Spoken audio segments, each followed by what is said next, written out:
Assalamualaikum warahmatullahi wabarakatuh. Kita bertemu lagi di channel Ayo Belajar.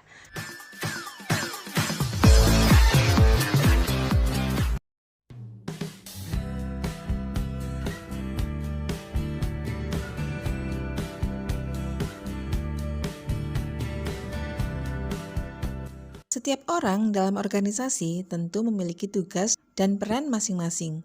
Tidak mungkin seluruh orang dalam organisasi melakukan tugas dan pekerjaan yang sama. Sekumpulan pekerjaan yang berisi tugas-tugas yang sama atau berhubungan satu dengan yang lain dan yang pelaksanaannya meminta kecakapan, pengetahuan, keterampilan, dan kemampuan disebut dengan jabatan. Jabatan adalah kedudukan yang menunjukkan tugas, tanggung jawab, wewenang, dan hak seorang pegawai dalam rangka suatu satuan organisasi. Seperti yang kita ketahui bahwa administrasi merupakan kegiatan kerjasama yang dilakukan sekelompok orang untuk mencapai tujuan yang telah ditentukan. Hal ini menandakan bahwa dalam administrasi terdapat sekelompok orang menyelenggarakan proses kegiatan administrasi.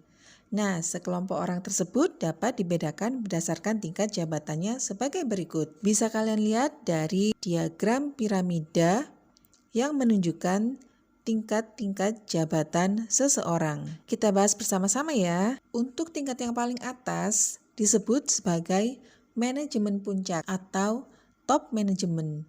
Terdiri dari presiden direktur, wakil direktur, sekretaris perusahaan, kepala perwakilan, dan lain-lainnya. Tugas-tugas dari manajemen puncak yaitu menentukan tujuan dan kebijakan, memberikan garis-garis besar yang akan digunakan sebagai pedoman pokok dalam pelaksanaan kegiatan-kegiatan organisasi guna mencapai tujuan organisasi yang telah ditentukan.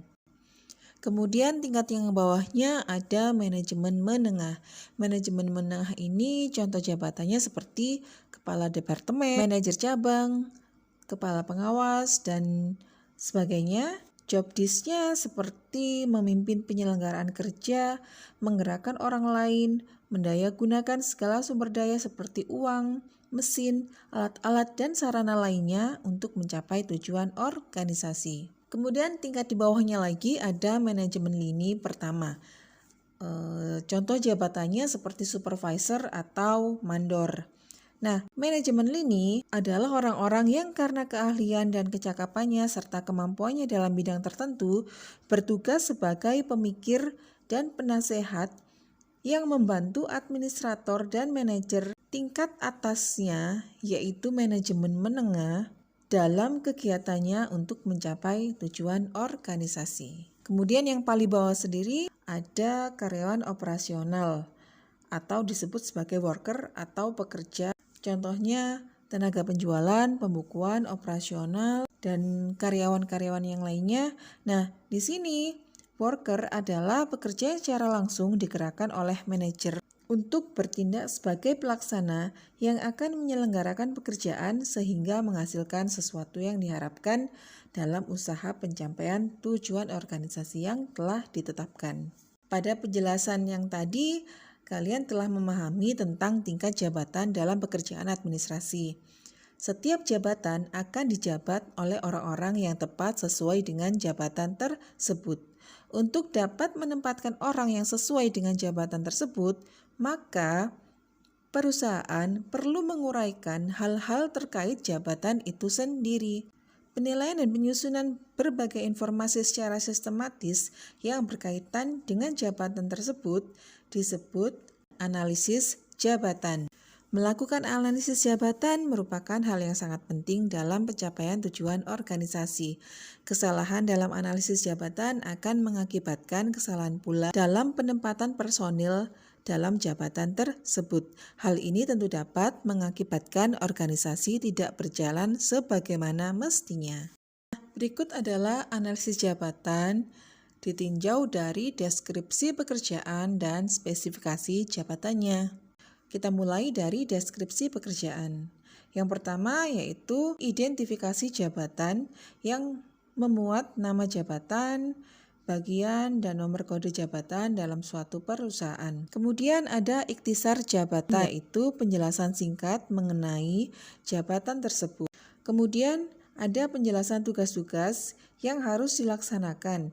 Penjelasan ini meliputi apa dan mengapa suatu pekerjaan dilaksanakan, serta bagaimana cara melaksanakannya. Kemudian, pengawasan yang harus dilakukan dan yang diterima. Yang kelima, ada hierarki dalam organisasi.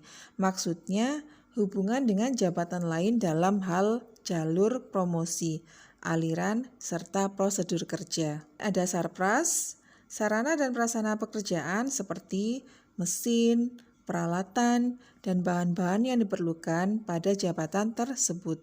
Yang terakhir, penjelasan mengenai kondisi fisik lingkungan kerja dari suatu jabatan. Berikutnya adalah spesifikasi analisis jabatan ditinjau dari spesifikasi jabatan. Yang pertama adalah persyaratan pendidikan, pelatihan, dan pengalaman kerja yang disebut sebagai kualifikasi pendidikan. Kemudian, persyaratan pengetahuan, kemampuan, dan keterampilan. Yang ketiga, persyaratan kesehatan meliputi kesehatan fisik dan mental. Kemudian ada persyaratan umur dan jenis kelamin. Yang kelima ada tanggung jawab dan yang terakhir ada karakteristik emosional.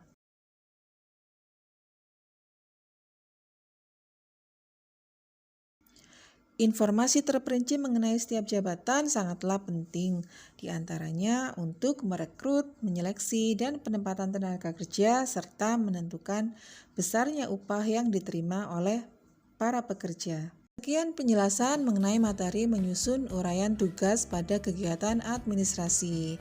Tetap stay tune ya di channel Ayo Belajar. Tetap semangat. Wassalamualaikum warahmatullahi wabarakatuh.